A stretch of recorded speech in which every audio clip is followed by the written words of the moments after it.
og velkommen til den her video, hvor i dag vi skal smage chips battle. Vi har Anders Hemmingsen med sour cream, stegt flæsk og sour cream. Så har vi Mika og Jasmin med grillet kylling, og Morten Mønster med chili mayo. Fisk, inden vi smager på dem, hvilken en tror du så, der bliver bedst? Andersen! Okay, jeg tror det bliver Morten Mønster. Vi starter selvfølgelig med Chas og Mikas grillet kylling. Hjerte! Det er fordi, de elsker mig. Og klar? 3, 2, 1. Og de er faktisk gode.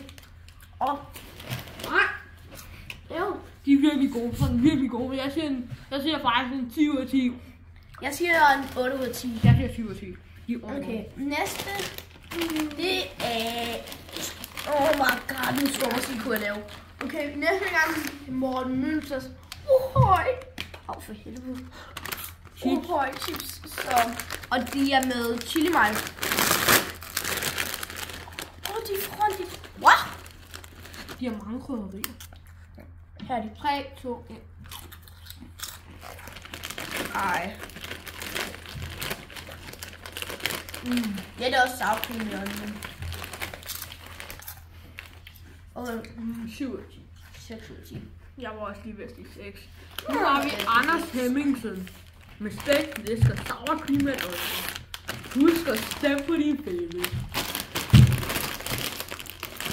Hvordan er det med chips?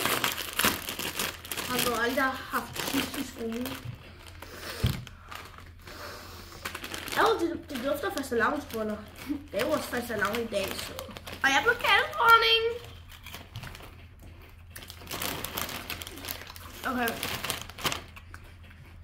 Jeg er bare... Det er forfærdeligt. Jeg kan bedst lide den her. Jeg synes, det er først den, så den, og så den. Ses. Jeg synes, det er... Okay. Først, nu siger det den her. Så kommer den her, og så kommer den der. Det er min. Så til sidst har vi også spist noget. Hej, vi ses i næste video. Husk at like og subscribe.